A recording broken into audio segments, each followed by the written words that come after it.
So I was practicing Hunggar Kungfu with a fiery heart, and I was training like 5 to 6 times a week, even on the weekends sometimes when we had the seminars, and more or less shortly before my black belt. That is something that I always dreamed of when I started martial arts, and also in my younger ages when I watched all the old Kung Fu movies. For me personally, this was like the epitome of skill as a fighter. And sometimes I even taught some of the kids classes when my instructor was away, and I took over for him, and also the adult classes, teaching them what I know. As I went up then through the belt ranks, I started to have some second thought about some of the things that we were taught as applications that they would actually work.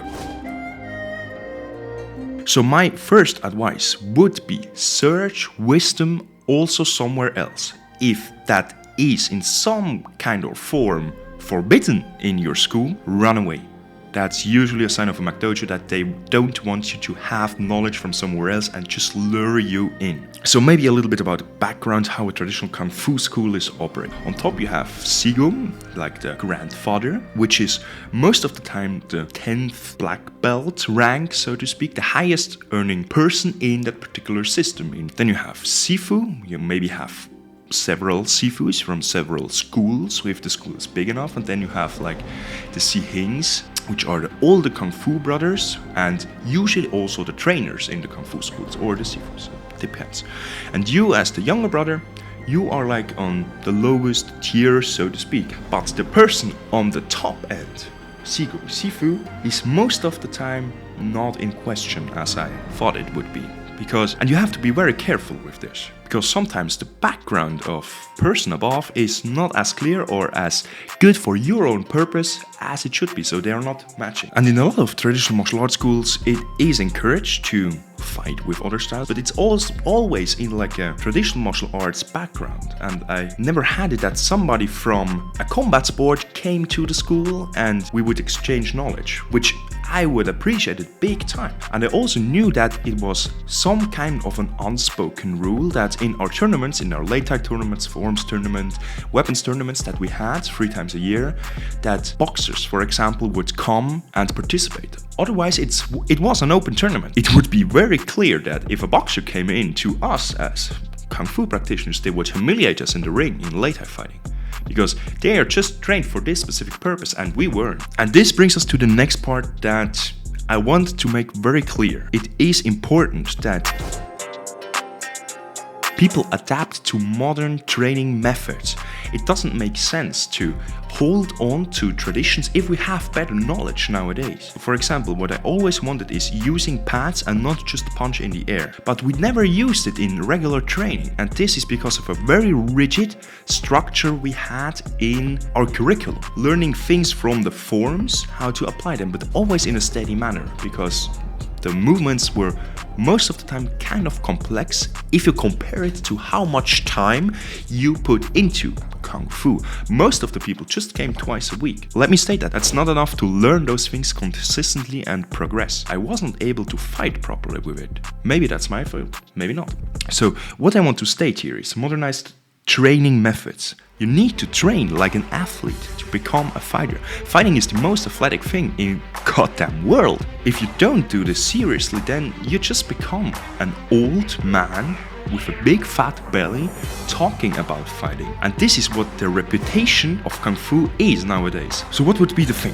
You could do something like circuit training, medicine ball for example. Also, very good tool. Use some kind of dumbbells, buy some kettlebells, use some pads, use heavy bags, whatever. Just come up with something that really makes you a better fighter. It needs to be sports related. And then in training, in application, use gloves. It was always told that Kung Fu is like real fighting, not for the ring. So on the street, for example, you don't have the gloves. So you need to learn how to control this, to learn the applications, which I understand. But in my opinion, it's the wrong way around. If you cannot throw a jab and the cross, how you're ever gonna do an application? In my opinion, never gonna work. And then some kind of difficult topic,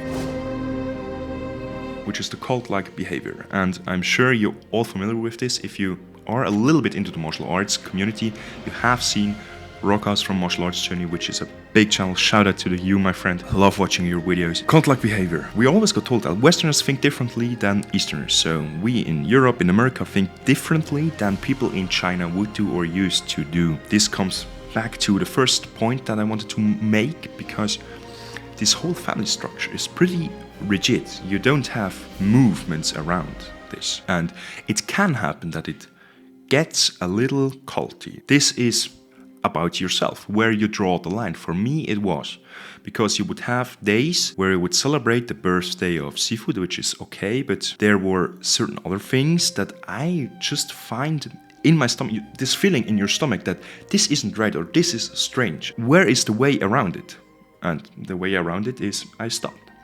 And if you find this, then what I would encourage you please to do is talk with your instructor about this. I did this as well, and I had very, very good conversations where he explained why we would do certain things, and I accepted what he told me, and I understood also where it's coming from, but nevertheless I had another opinion, and that is completely okay. And the other thing in cult-like behavior is the business. For me, it's clear that if you are teaching martial arts, you should and you are allowed to make a living out of it. In a perfect world, I don't want my martial arts instructor working in the office and then coming exhausted and teach me martial arts at the evening. No, I want him fresh. I want him to be at his best to teach myself as a student because I pay him for this. And then I also want that he can have a living from his passion. That would be perfect, right?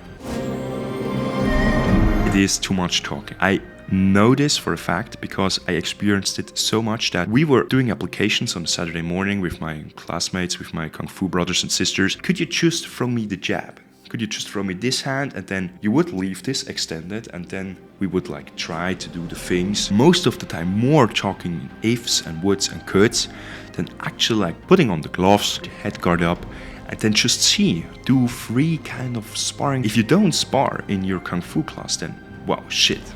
You're not learning how to fight.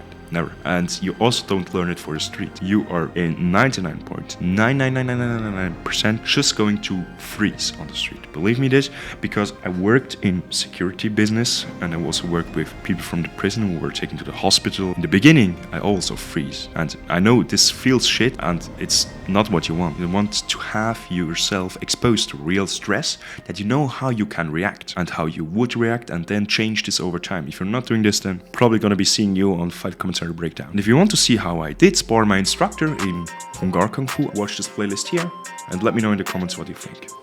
See you in the next one.